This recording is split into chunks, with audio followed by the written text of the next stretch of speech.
CNA Practice Labs. Welcome to the quiz. Question 1. Accuracy in temperature measurement requires understanding the relative reliability of different assessment routes in various clinical situations. When discussing temperature measurement techniques during a new CNA orientation, the nurse educator asks which route typically provides the most accurate core body temperature measurement in clinical practice. Which temperature route is generally considered the most accurate reflection of core body temperature when properly obtained?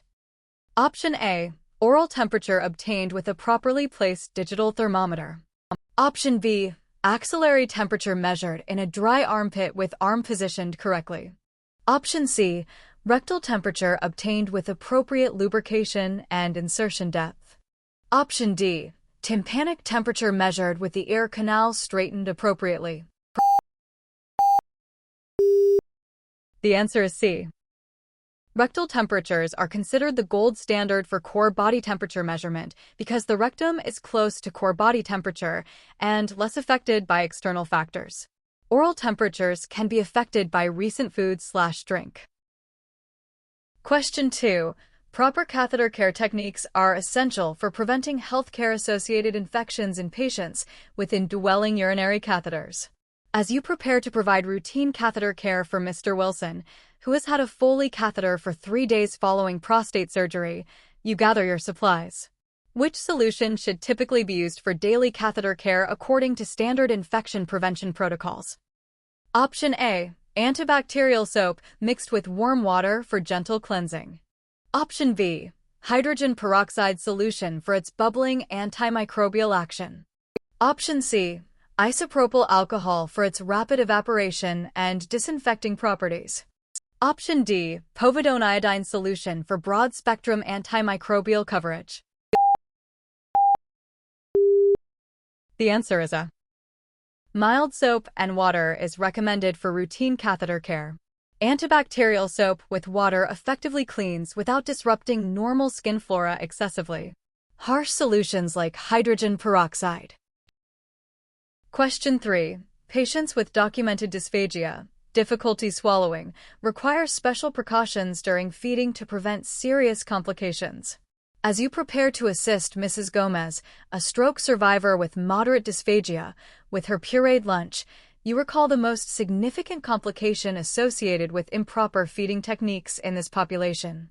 A patient with dysphagia who is fed improperly is at highest risk for developing which specific respiratory complication? Option A. Aspiration pneumonia resulting from food or liquid entering the airway. Option B. Urinary retention related to autonomic nervous system dysfunction. Option C. Pressure injuries from prolonged positioning during extended feeding times.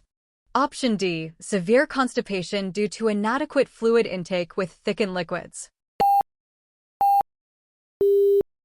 The answer is A. Aspiration pneumonia is the most serious complication of dysphagia. Question 4.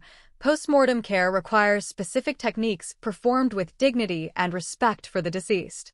Following the pronouncement of death for a long-term hospice patient, you prepare to provide postmortem care. Which action is included in standard postmortem care procedures performed by nursing assistants? Option A. Remove all medical tubes, lines, and catheters to prepare the body for viewing. Option B. Position the body in a prone position, face down, to prevent pooling of fluids. Option C. Gently close the eyelids if they remain open after death. Option D. Apply fresh makeup to restore a natural appearance for family viewing. The answer is C.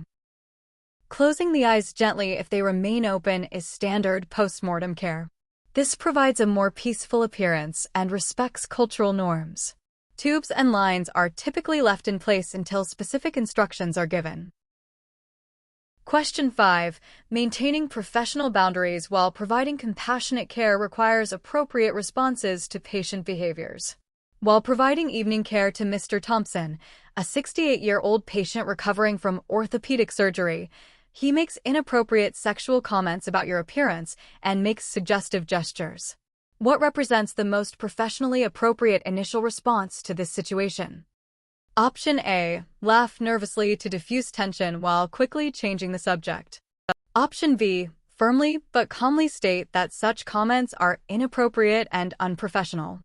Option C. Ignore the comments completely and continue with care tasks without reaction. Option D. Immediately leave the room to report the incident to the charge nurse. The answer is B. Setting clear. Question 6. Adapting care approaches for patients with sensory impairments enhances safety and communication. When preparing to enter the room of Mrs. Lewis, a 92-year-old resident with severe macular degeneration and significant visual impairment, which approach represents best practice for entering her room and initiating interaction? Option A. Knock once and immediately begin speaking to alert her to your presence. Option B. Enter as quietly as possible to avoid startling her with sudden noise. Option C. Announce yourself clearly, identify objects you're moving, and describe your actions. Option D. Turn on all available lights to maximize illumination before approaching her. The answer is C. With visually impaired patients. Great job! Don't forget to subscribe. Bye.